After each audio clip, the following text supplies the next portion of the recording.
Tonight on The Edge, an unlikely discovery during a police raid of a local doctor's office. A local doctor arrested for allegedly overprescribing painkillers. Now he's accused of sexual misconduct after investigators find a bizarre bedroom set up in his clinic. This wasn't a typical power surge. They backfed 110 volts. Several home appliances in Allen Park were fried around the time crews were replacing power poles. So what happened? We'll take a look coming up. Pretty nervous about this one.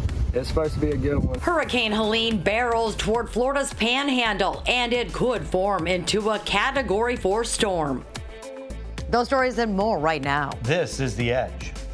The Edge at 11 starts now.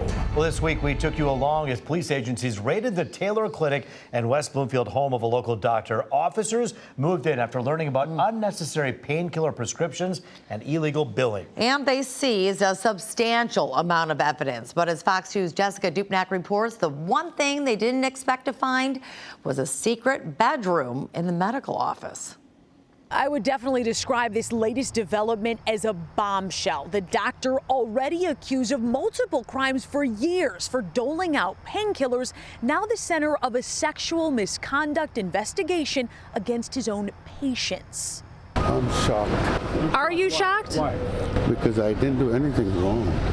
You didn't do anything wrong. That's your message? We were there as a 78-year-old neurologist was arrested for allegedly overprescribing painkillers to thousands of people at his clinic in Taylor. On top of that, he's accused of fraudulently billing insurance for treatments that didn't happen or weren't needed. It's the culmination of a 4-year investigation by Taylor police. When you start peeling back the layers, you may find other tentacles to this investigation that you guys didn't even know. Yeah, Jessica, that's what I'm afraid of.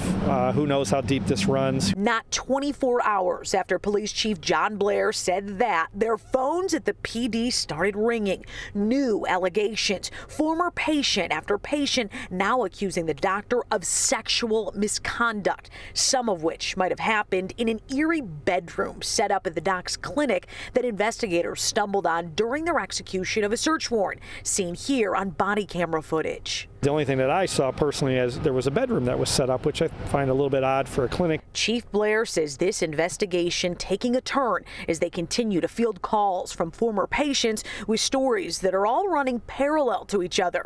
The doctor is in custody at Taylor Police, awaiting charges, and it looks like even more charges than originally thought.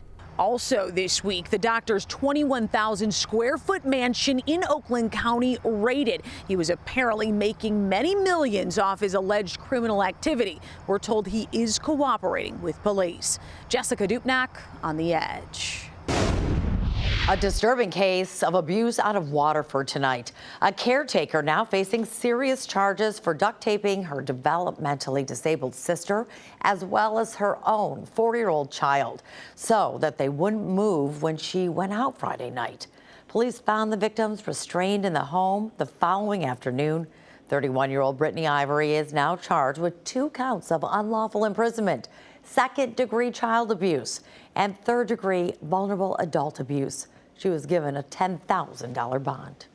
Also tonight, it's no secret, DTE has had its challenges when it comes to power outages. Many of us have had experiences where we've had to throw out our food. But for one Allen Park community, they're having to throw out entire appliances. Fox News' Dave Kitchen has more on this destructive power surge and how the power company is now responding. I heard a pop in my kitchen that sounded like a .45 round.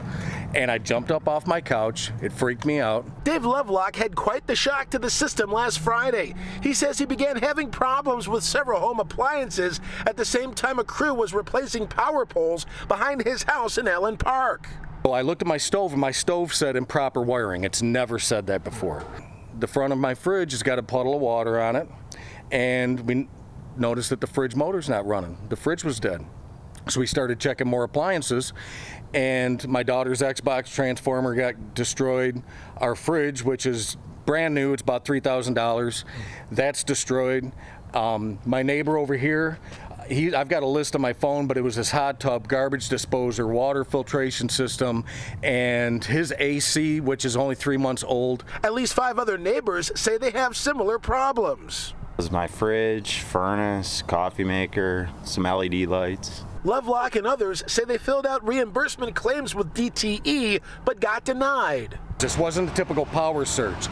They backfed 110 volts. I don't know where else to go. So it was my wife's idea. She said, you know what? We're calling Fox 2. We're calling the problem solvers. So those residents in Allen Park had questions. We had questions. So we went to DTE to see if they could shine a light. DTE confirms crews were conducting a planned replacement of power poles in the area when the electric troubles arose. They sent Fox 2 a statement that says, "We recognize how difficult and inconvenient an appliance loss is for a customer. We are currently conducting a secondary review of this situation and will be communicating our findings directly to the homeowner." Neighbors say they'll be patiently waiting. Just want my stuff fixed, man. Like, be more careful. In Allen Park, Dave Kinchin on The Edge.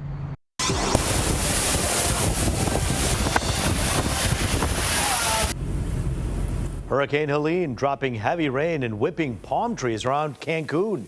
The dangerous storm has Florida in its sights, expected to hit the Big Bend area tomorrow night. Helene will not only slam Florida, but much of the southeast coast as well. More than 32 million people are under flood watches in the region.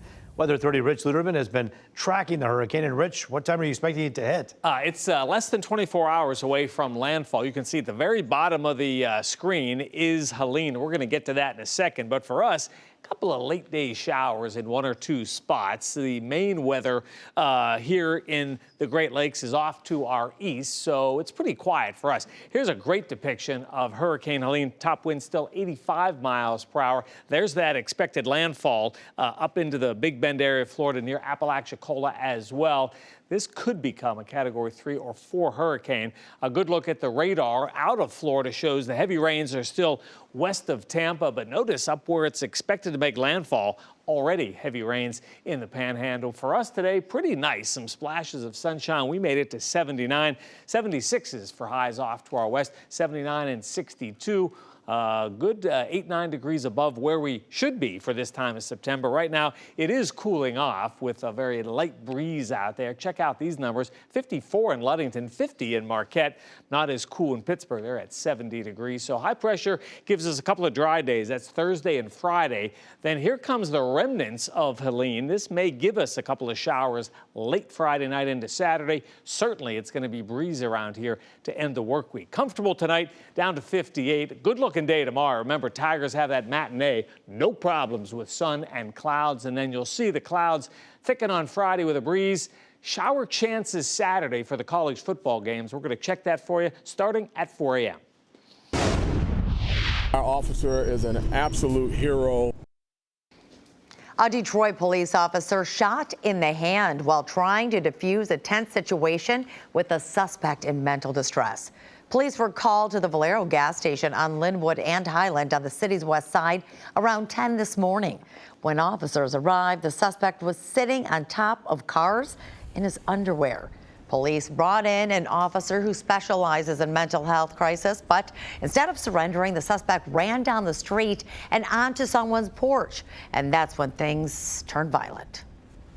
At some point, he gets the officer's gun. As the officer attempts to get his gun back, the suspect fires one shot, striking our officer in his hand. We're told the suspect tried to fire off the gun again, but fortunately the weapon jammed. However, that suspect ran off with the gun. Police captured him a few blocks away. The first-year officer is now being treated for a non-life-threatening injury. The suspect was taken for a mental health evaluation, and his next stop is jail. Well, we are getting our first look at the man accused of burning down his own home in Warren and killing his girlfriend's 2 pet cats. Jesse Humphrey is now charged with second-degree arson and killing animals. The 29-year-old was arrested Sunday after the couple's mobile home went up in flames. Police say he purposely blocked in the pets so they couldn't get out. Humphrey was given a $500,000 bond. A night of elegance turns into a nightmare when fans of the hit Netflix show Bridgerton get treated to a royal mess. Listen to this. The Bridgerton Ball experience in Detroit Sunday night turned out to be much less than what people expected. Seeing these people roll through and stroll through the hallway, some with top hats, some with canes, it was an absolute movie, and I just expected that from the event. Nita Morton and her sister spent big bucks to prepare for the event. Other fans of the show dressed to the nines, ready to step into the world of Bridgerton and dance the night away.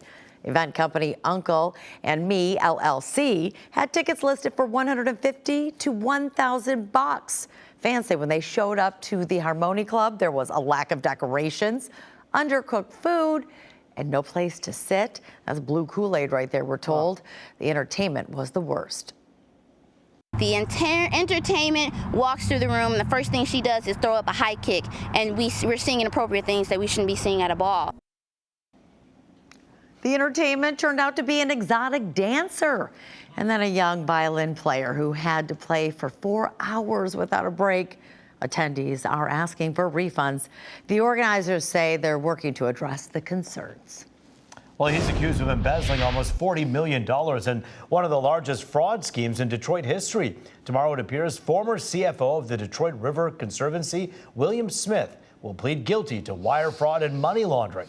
According to the Fed, Smith stole money from the Conservancy over a decade and used the cash to buy real estate and support his own personal and business interests. He faces 20 years behind bars if convicted. And tonight, we have breaking news from New York City. According to sources of the Associated Press, Mayor Eric Adams is the first in the city's history to be indicted on federal criminal charges while in office. Recently, the mayor's inner circle have been targeted as part of numerous federal investigations. The raids included his top aides, the chancellor of schools, and the police commissioner. The indictment against Mayor Adams remains sealed tonight, so it is unclear exactly what charge or charges he will face.